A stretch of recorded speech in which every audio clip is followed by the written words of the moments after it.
India. Is that boon or bane for your WWF's work? It's a boon. Okay, It's a good thing. Okay, fine. So you heard that they like the policies. Afterwards, you can hammer him if you want. Okay, we go over to Professor Mena.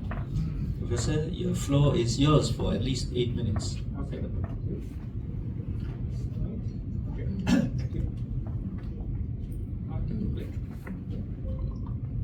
Sorry. Yeah, thank you.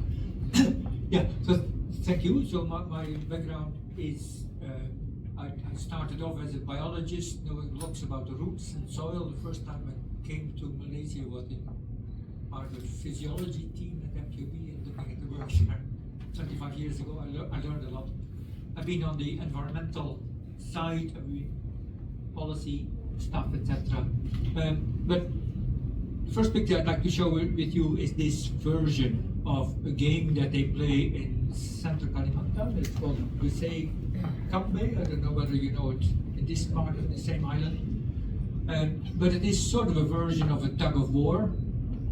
So what you see is two canoes. They are tied together in the middle, and the red guy is trying to go to the left, and the blue guy is trying to go to the right, and they pedal as hard as they can. And the question is whether the middle shift will shift, so the jury is out there, and people enjoy watching it. I think two things. It's sort of a issue of what we see in the north versus south version of many of these regulations. It's clear that they're not in the same boat, and it's clear that their noses are not pointing in the same direction. And that's were the two comments on what I think the challenge is. This is a display of power, who is the strongest. It's fun to watch for people in the audience. They like to cheer on one side or the other. But the solutions would probably still be getting people on the same boat and getting their noses in the same direction, and then we might go a lot faster in whatever direction you want to go. This is always a question: are you upstream or downstream, or which side are you, etc. So I see this as a simple thing to compare with the debate where we currently are with things like UDR or any other issue. And it's interesting that in the climate convention, the Convention on Biodiversity, there's this wording of the common but this differentiated responsibility. The CBDR is all over, and it has been the key point in many of the things that we say we want to do. And yet something like EUDR, it's going wrong on that it doesn't start with the common but differentiated responsibility, but start with one side saying, well, it should be the way we think it is, and we don't want to know what your side is. So solutions are, in that sense, in moving, getting people in the same boat and getting noses in the same direction, and we might see what happens. We've done quite a bit of work on certification systems and evaluating certification systems, and in a way, a lot of certification has been always about shifting blame. It has not been about solving problems, but showing that we are the good guys, and not talking about where the bad guys are.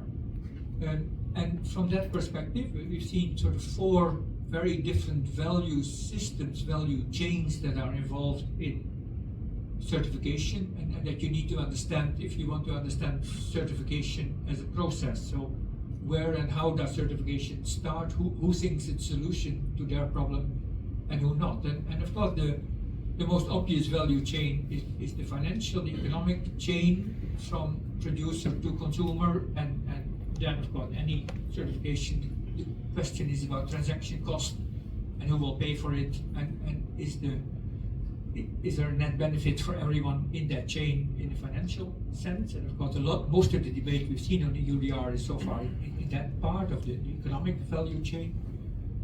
There's also, of course, the values, supposed values of nature, perceptions of social people that are on the consumer side and that are on the producer side, but that is sort of consumer driven to what environmental social values are supposedly involved for the consumers, and does they think meet their expectations or not.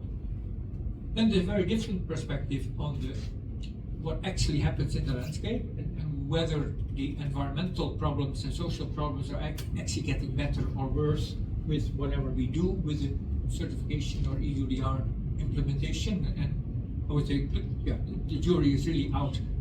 If people can't sell to one place, what else will they do? They won't stop living there. They will look for the alternative options that they have. And finally, there's the value system of governance. Is this a proportional use of power within a government system? Does it meet basic governance standards or not? So we simply label it as the profit, people, planet, the triple bottom line, together with a governance perspective. And in that perspective, you can see EUDR as the next step in a huge series of certification efforts. Mostly started voluntary, and now we get more mandatory schemes on that. But I would say the debate so far is mostly on that first part, on the cost effectiveness. And we need to really challenge on what do people expect to happen with this, and is it actually happening? Would it actually stop deforestation, or is it only shifting blame? Can people in Europe go to sleep nicely as they we're not responsible for it?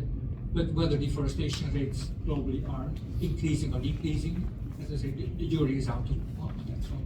And finally, on the governance side, is this a reasonable use of power, and what is the collateral damage? Who else is suffering the consequence of that would not be your target?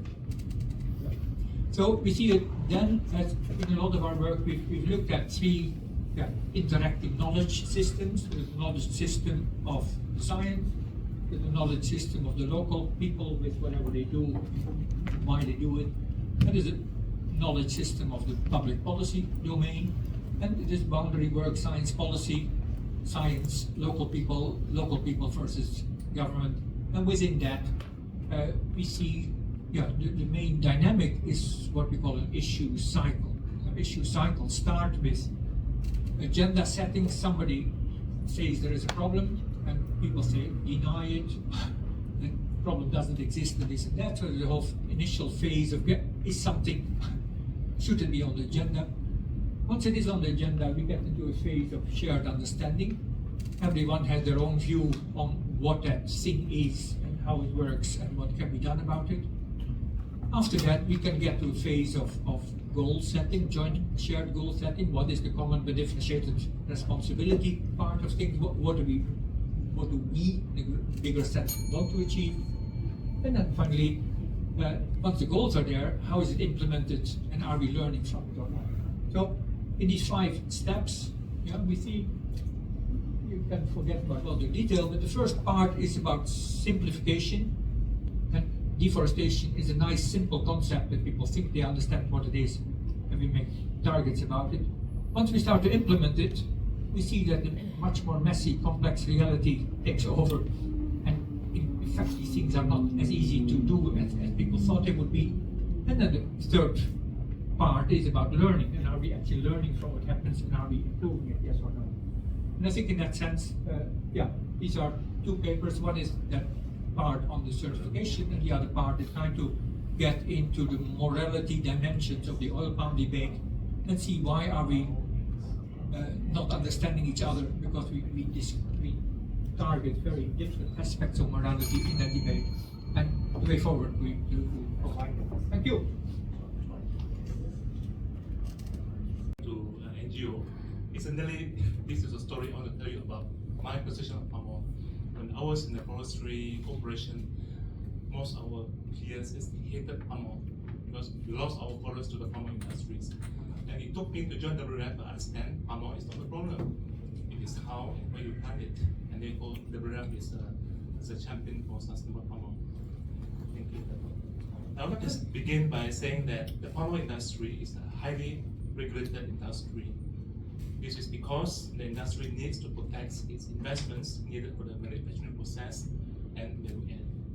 We must also ensure that the amount of FFB will be effectively produced from the millions of hectares of land.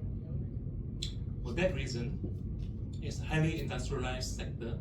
The placement and location of a processing mill in any given area would result in a major change to the land use. Consequently, it is important to adhere to policies and regulations to prevent large-scale deforestation. On compliance to policies and rules, I see 3 categories of palm oil players. First, I'm an anthropologist, so I did my point of view as an anthropologist. The first are the poor farmers. Over my years working and living with them, I do not see poor farmers as placing importance to policies. They see palm oil as just another but better crop that they can cultivate in place of rubber, cocoa, and paper, which face volatile prices in the world market. A second group of farmers would see policies and rules as a nuisance that inhibit them from having access to forests to be opened up for planting. Some of them see themselves as descendants of people who have cultivated the land for generations and perceive the rights to land has been infringed. These are complex matters and I will not deal with them here. Instead, I will talk about companies and institutions whose activities and investments are governed by rules and regulations. I will speak on groups needing business plan to see the returns on investments, on business plans in persuading partners to become the shareholders, and to bankers giving out loans or credit facilities for financial movement of monies across countries. It is therefore obvious that the institutions involved in the industry know what rules determine the business plans, and it is not my role here to tell them what they are.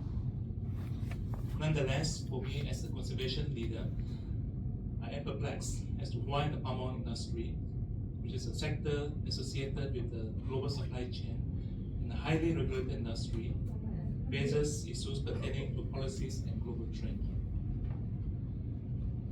As to the fundamentals, the National Physical Plan, it is equivalent in Sabah and Sarawak, as well as the National Forestry Policies and the National Biological Diversity Policy, and NDSAPs, should inform the industries of forests that should not be converted into palm oil plantations.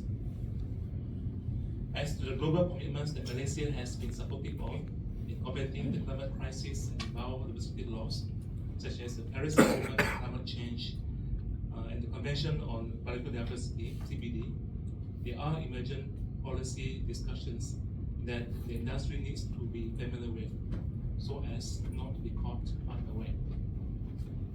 For instance, Target 15 of the Global Biodiversity Framework of the CBD requires them to report on their dependence and impact on biodiversity. Doing this gives assurance to the buyers down the supply chain that all is okay with their production. For the start, undertaking high conservation value assessments informs them what are the conservation values found in the plantation. For financial institutions and investors and industry players along the supply chain, they should consider doing a biodiversity risk filter assessments to understand how the loans and investments and their operations impact on biodiversity. On the GBF Target 10 on areas managed under agriculture through sustainable use of the biodiversity, I would like to comment on the work of Sabah Kinabalu. The slide is sitting here. So basically, we all know the palm oil industries over the last 3 decades is a cause of deforestation. I mean, I spoken in television, if you drive from Johor Bahru all the way to Kota Baru, you see palm oil plantations. These are all previously tagged habitats. Similarly, you see in Sabah as well. So the palm oil industries is the reason for the fragmentation of forests. Therefore, they offer the solutions. So in the case of Sabah Kinabalu, they have set the land aside to establish wildlife corridors to reconnect fragmented forests. I think it's very crucial that our forests are being reconnected back. And on top of that, of course, Sabah Kinabalu has also set land aside for conservation. We're not talking about tens or 100 hectares, but they set 1,000 hectares for that. So I want to applaud for that. And over the past 2 years, the EUDR has become a contentious issue facing the palm oil industry around the world. I just come back from colleagues on the road. Everywhere in Brazil and elsewhere, they are against the EUDR. In fact, I am of the opinion that the EUDR is highly beneficial for a highly regulated country like Malaysia. Now just imagine when countries in Africa and Latin America emerging out of conflicts open up the vast forest of palm oil. There would be a glut of palm oil in the global market. They could price out less efficient production plantations. When our colleagues from Africa the palm oil lead led the African governments to Sabah in about 2018. The goal is to let them see, not to implement the bad, but to follow the good. And so we brought to Sabah. At the end of the 6-7 days field work, I was so worried. They just love palm oil. So you can imagine if in Congo and all the land that were used for C5C and Corona open up for plantations. In South America, in the Amazon, they will open up the land for palm oil. We cannot compete with them basically. Now, an emerging policy issue will be faced by the palm oil industry in Peninsular Malaysia. It is a policy commitment to increase forest cover from 43% to 50% of the total land mass. Thank you. This 7% increase is 900,000 hectares. The question is where to find such vast land to be restored back into forest. Surely the palm oil industry will be asked to look to the land bank to be restored into forest. I would like now to conclude by giving my view on Sabah's policy commitment for 100% of the palm oil be certified under MSPO and RSPO. So I see a future. This time they were asking what we see a future. So I see a future in which Sabah's palm oil industry can be globally positioned as existing in harmony with nature. Sabah's commitment on 50% of the total land use and the forest cover and strong policy directions on orangutan and elephant conservation will create a competitive advantage for the palm oil industry. This should enable them to position orangutan and elephants as the company assets instead of being a nuisance. In the end, I see Sabah's palm oil branded as orangutan and elephant friendly, creating a demand from companies wanting to be associated with doing good and producing premium products. Thank you. Compared to the gentleman seated at this table, but however, we'll try to share the experience of FGV and also my own experience on this matter. Okay, from what we have heard from this morning on EUDR, it is more concentrated on deforestation. But another component of EUDR, which is also important, is on the due diligence. And inevitably, the question on social aspect of it, especially on human rights, would come into play. And as we know, if we look at the standards, RSPO, MSPO, the social aspect of it is very much prominent. For MSPO 2.0, the requirements are more strict, are more stringent after this. And from what we have seen from at the international stage, there are greater pressure placed upon the industry to comply. We have seen that it started in, I would say, 2011 with the Raji principal, the late Professor John Ragi. He espoused the UNGP, Business and Human Rights. So it is a guiding document, I would say a Bible. Of course, it is worded to some vaguely, and productive employment and decent work for all. So it is a very general statement which could be used in many situations. So again, it depends on how we interpret, on how we implement it.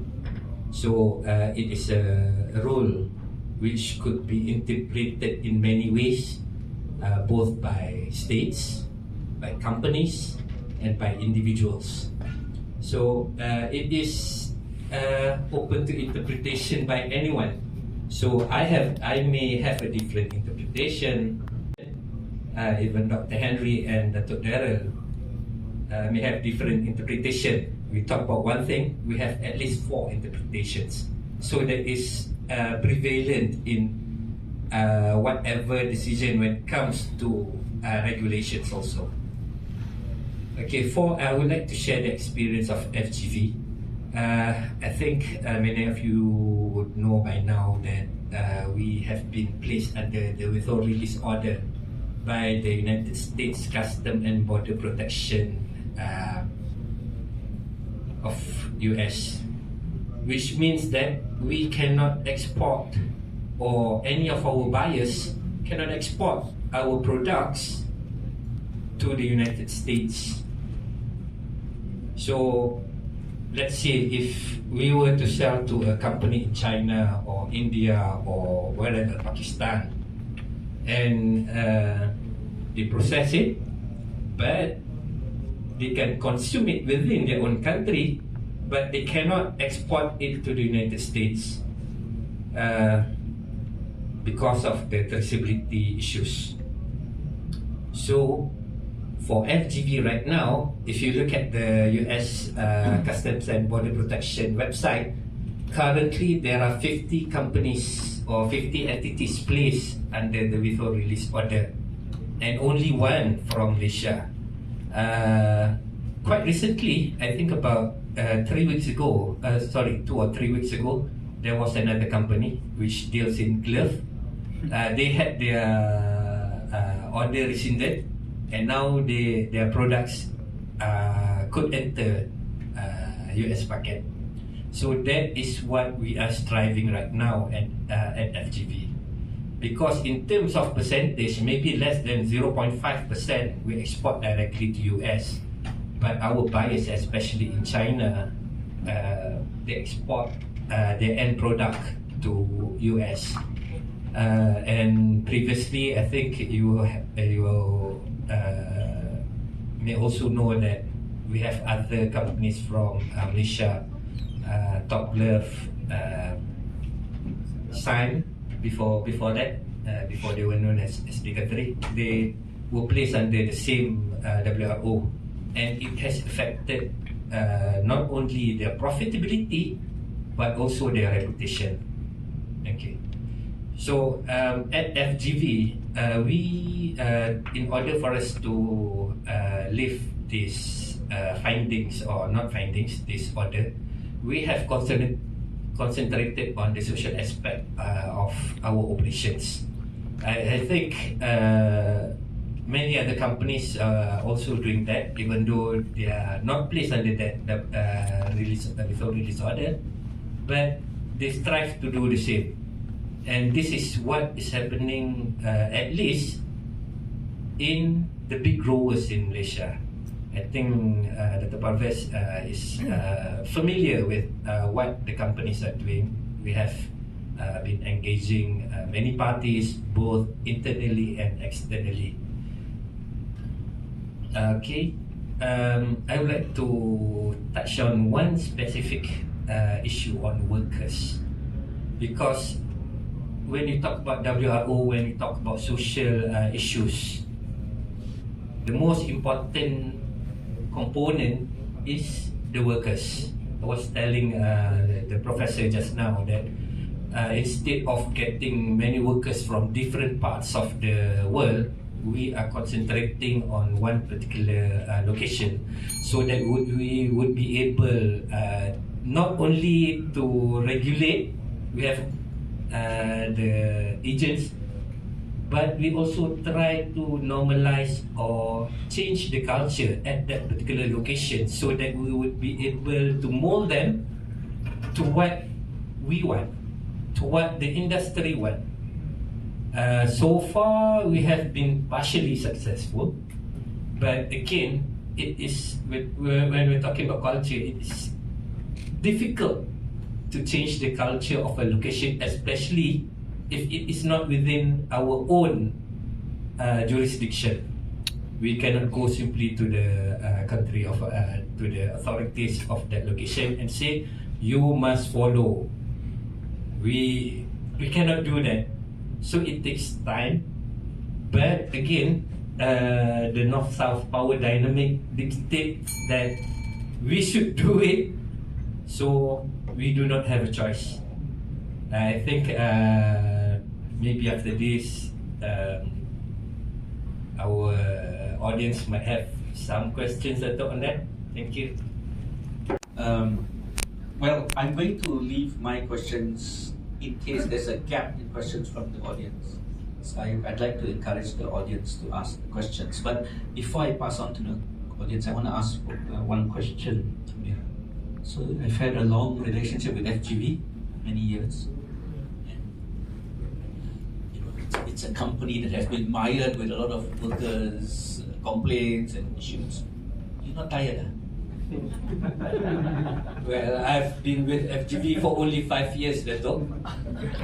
But my previous experience has prepared me for this long, arduous journey. If you say tired, then I will not be true to myself. Because truthfully, not all people are passionate about what you do, especially when it comes or when it touches on social issues. You've got to not only have the vigor but also the knowledge, the experience. And FGV, rightfully, as you said just now, is mired in, I would say, difficult situations, both internally and externally. And I was telling you about, okay, when you mentioned FGV, you mentioned Felda. So even in Sabah, we have a quite large tract of land. We are managing a large tract of land in Sabah, in Rahat Datu. And you have smallholders surrounding our areas. And how do you manage not only your own land, but also the issues surrounding your land? It is a difficult task, and it will be a continuous process on how to manage and address the issues. Thanks. So what I got from that is, so when I, in my early days of interaction with Felda and FGV, you would never get a nuanced response like this.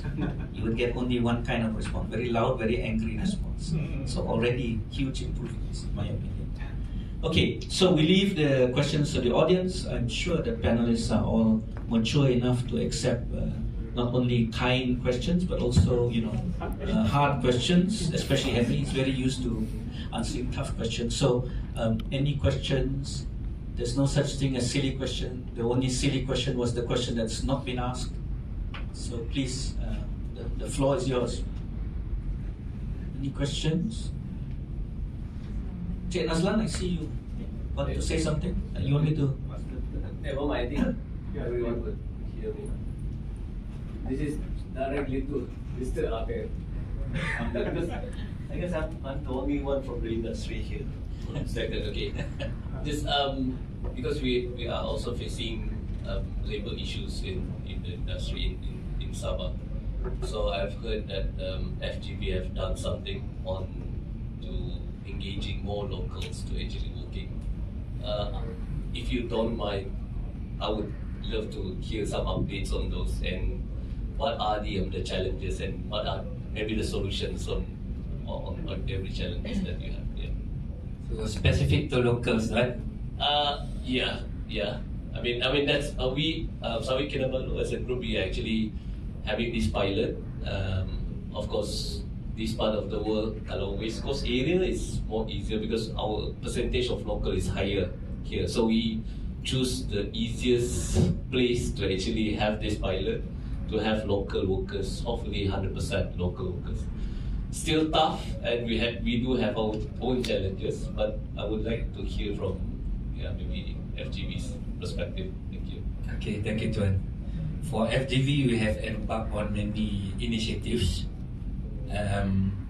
We have even embarked on this, I think years ago, on Rohingya in Semenanjung. It didn't went well at all. And during the COVID-19 era, we were facing severe shortages of migrant workers. And we thought that we would try to recruit locals into our employment. I would say that it has not been very successful. I was at one of the recruitment drive way back in 2021. So when we advertised the job openings. It was for like maybe 40 to 50, between 40 to 50 openings, and only about 9 or 10 people turned up, and automatically they were selected and entered into work employment. But after 6 months, when I went back again to that plantation, only about 4 or 5 left. That was way back in 2021, 2022. And now, I think I've yet to check, but I would surmise that maybe 1 or 2 or none left. But most probably 2, because I know that 2 persons were employed as drivers. So it is not considered as a tough job. They can take their monthly pay quite easily back. And again, I do understand the toughness when it comes to employing the locals. Not to say that they are not up to it, but basically they're just not interested. Maybe during the COVID-19 era, there were not so many openings available at other industries, so they chose to enter the palm oil industry. But after that, when the economy started opening up again, then they will go to another industry, which is more towards their liking. Thank you. Not so bleak, but let me share with you something more optimistic. So I know a company very well in Kalimantan Timur who is increasing their local. A lot of people assume if you're in Kalimantan, very easy to find workers. It is not true. It's no longer the case. They have to search from NTT. It used to be Sulawesi, now NTT, being further away. But they found a novel way, an interesting way to increase local workers' participation. They realized that there are many people without jobs, but who are interested to work in the sector, and they are women. So the women remain unemployed, men employed. And so women are now becoming a valuable human resource for that plantation company. Most of all the heavy machineries are operated by women. So you will see excavators, bulldozers, the rollers, the compactors, women, young women. And they've been trained, and the investment and the companies have told me that much better to have women, because why? They turn up on time to work. They look after the machinery much better. The quality of work is much better. Men in general, and you talk to a lot of the younger men in general, they do not really like, the younger generation, my understanding, they did surveys, they don't want to work 9 to 5. They certainly don't want to work in the agriculture sector.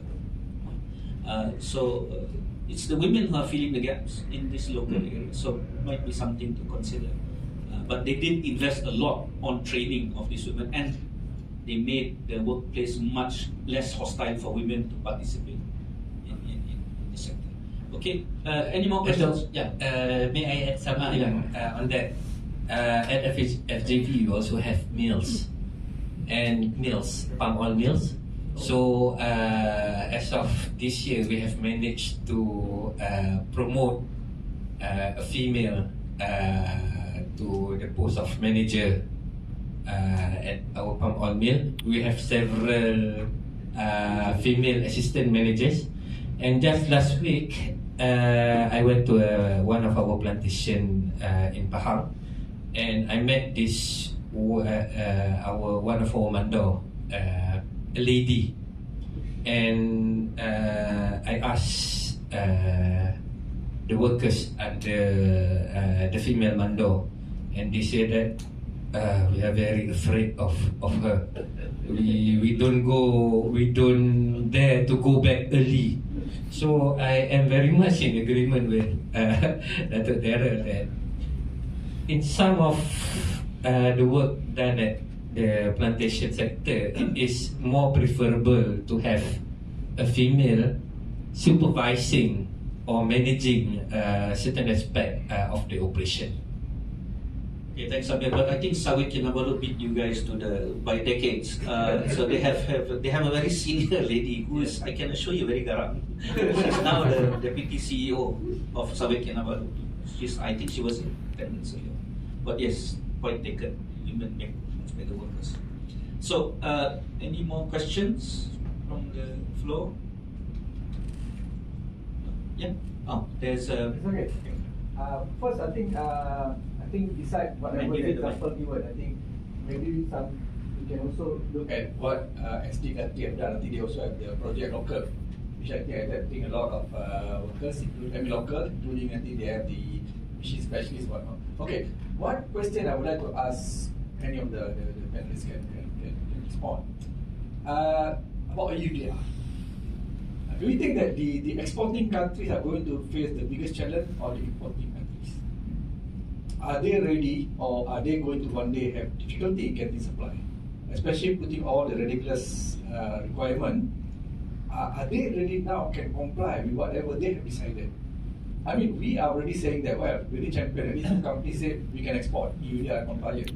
But whether the EU themselves are ready to make sure that they can comply to what they have decided and they can get their supply. Unless they want to cheat and close one eyes and get things in just to make sure that the people are happy to get their drugs. Thank you. Anybody want to? I have one of you, please. Can't really answer your question, but I think so. The purpose of the UDR is to ensure that the consumers feel confident that the products they're using consuming is actually free from deforestation. So from that point of view, I think for Malaysia, that's why I'm saying it's beneficial to Malaysia, because I think most plantation in Malaysia is already opened up before 2020. The cut-off deadline, right? MSPO is already set in standards, right? I don't think there's any problem in terms of Malaysia, except for the fringes. Maybe some land in Sarawak where communities do want to open up the land for palm oil. There will be a problem. That requires a different sense of solutions to address that. A different perspective of palm oil vis-a-vis other commodities. So many years ago, the REF Germany led the study that European folks citing that if palm oil is banned from Europe, what then is a substitute, right? And they find that, oh my God, if no more palm oil, depending on rapeseed, soybean, so on, massive deforestation around the world. That's why the REF is one of the champions for sustainable palm oil. I think the debate is over already about sustainability. It is about ensuring that the traceability and so on are in place. That's why you asked a question about, I think they prompted that debate,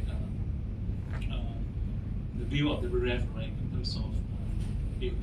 Now, I was, back in 2016-17, I was one of the only Malaysian delegation to attend the meeting in Brussels. I was the only NGO that represents Malaysia then. It was back in 2016, I think. That meeting actually opened my eyes that it is not what we call the trade war between the global north and south.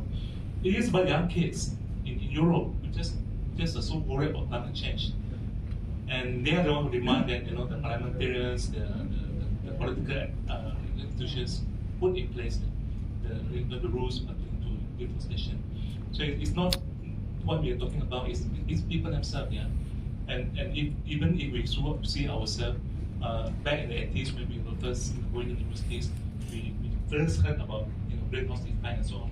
And I think our generation are the guys who are putting a demand for sustainability because we see the impact of climate change. Yeah. So I think the debate about whether it's sustainable, good or bad is over. Yeah. Let us play with global rules and ensure that our products get into the supply.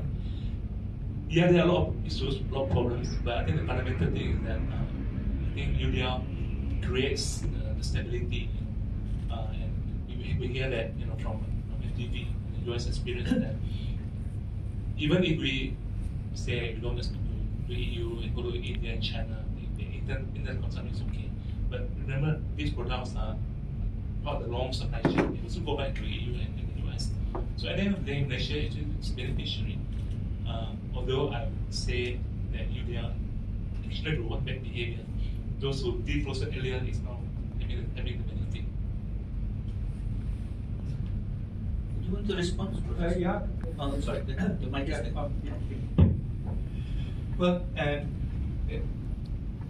of course, the EUDR is not about tropical deforestation. It is the wood products are the part that applies most directly to European part.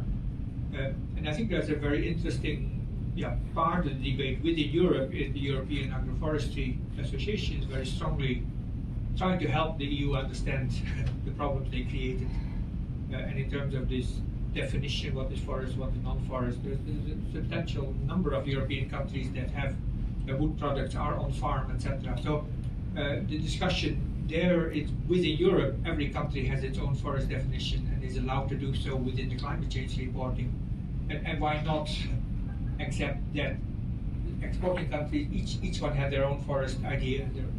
So I think there's a movement there to say, well, let's align with what countries call deforestation themselves and what they think is legal, illegal, etc. So I would say within the European front, there are a number of parties that have an interest in the debate that is quite similar to what Malaysia and Indonesia would want to say, and let's align with it.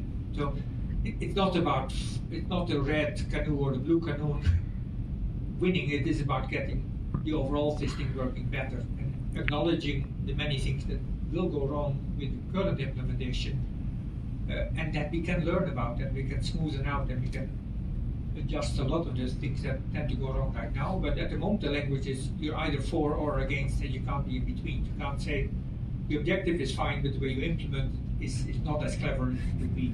But let's try to make it smarter. And I think there would be within the European side a number of interesting people on the same vein on that. And there would be no coalition to help improve it and make it actually work. But at the moment, it is not going to work because it is based on an oversimplified idea of what deforestation is and what can be done about it.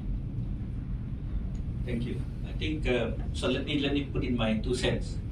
So I think we are in an era where, in the past, voluntary standards exist because governments couldn't do what they needed to do. Very simple, right? Because you lose votes. But now, since the whole issue about sustainability and climate change is done, more or less, voters pressure politicians, and it's very safe for politicians to make these commitments because they can. There's no risk of vote lost anymore. However, then they forget the issue is in the details, right? So the primary reason why they've now deferred the EUDR is the details. They realize that Christmas will be no chocolates. There will be no coffee in the morning because they can't solve. Palm oil is a much better place than all the other commodities, coffee and cocoa. I cannot imagine how you're going to solve the child labor issues in coffee sector in West Africa or the child labor in cocoa, for example. People have been trying to solve that problem for decades. And now you want to solve it in one go with one policy. It's impossible. So either they water it down till it's unpalatable to their voters, and then the voters will scream, or they will defer again another year. So that's, I think, my opinion. If they cannot have chocolates for Christmas or Easter, and no coffee in the morning, and no cakes, there will be a problem. So, but we are in that era where government policies will now be the key leader in the discussion of climate change and sustainability.